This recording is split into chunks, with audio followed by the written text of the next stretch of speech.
Let's review a famous equation from geometry. Let's look at the equation of a circle here. So let's consider the equation, um,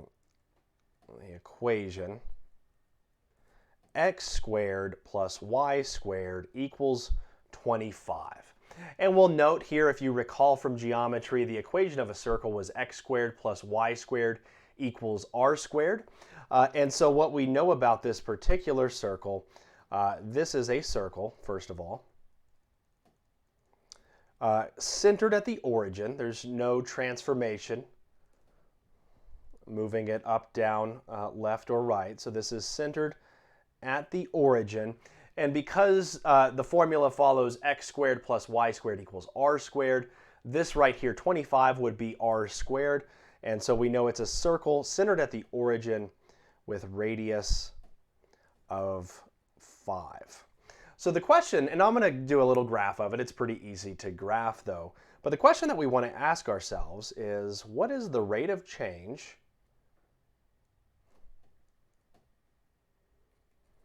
of y with respect to x at the point 4, 3. So let's do a little graph here and see what we're trying to ask ourselves. Again, we said that this is going to be a circle with radius of 5, so we'll do 5 tick marks on both the positive and negative x and y axes. And then, to the best of my artistic ability, we know it's going to be centered at the origin. We know it has a radius of 5. And so we'll see how well I can draw a circle.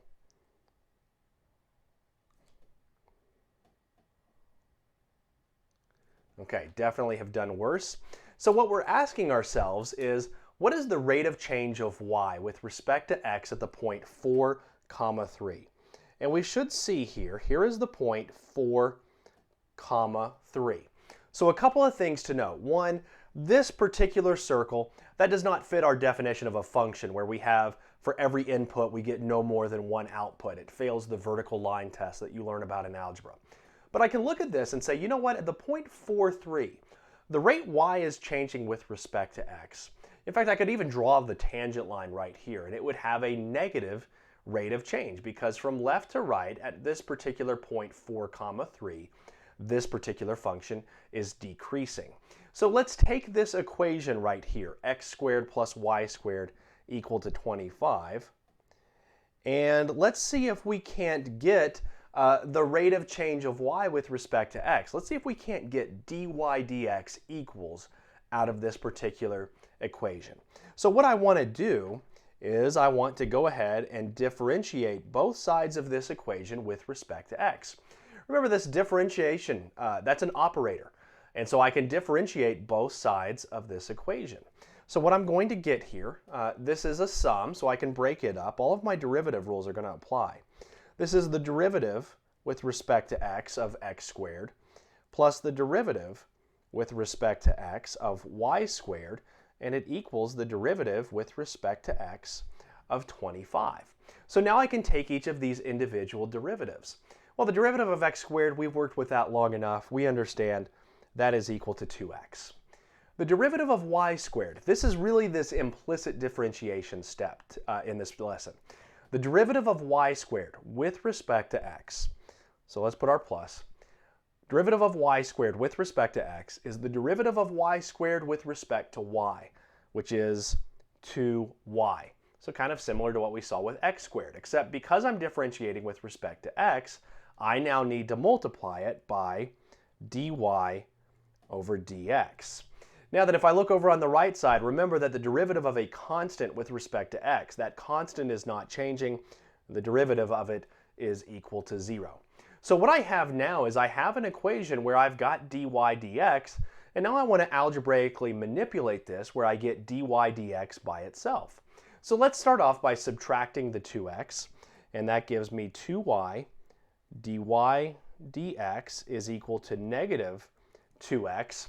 Well, now if I want to get dy dx by itself, I simply divide both sides by 2y, and that gives me that dy dx is equal to negative 2x divided by 2y. And if I divide out the 2's, this is just simply equal to negative x over y. So for any point on this circle centered at the origin with radius 5, the rate of change of y with respect to x I can find. You'll notice that my derivative comes in terms of x and y, and that kind of makes sense because I'm not going to get just one particular variable in this, but I can find the derivative at any point. So if I want to find the rate of change of y with respect to x at the point 4, 3, well, I want to know dy dx evaluated at the point 4, 3. I just need to substitute 4, 3 into this equation, which is going to be negative 4/3.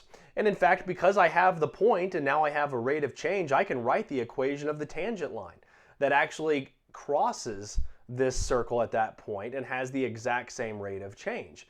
And just like the tangent lines you worked with in geometry, it would intersect the circle just at this point but not cross into it. And so you can actually do that now using calculus, this idea of a tangent line that you learned in geometry. So again, the process is to apply your differentiation rules, then solve for dy dx, and then because it asked for it at a particular point, we were able to then plug it in. So the rate of change of this circle, if I were reading it left to right, the rate of change at this particular point is negative 4/3.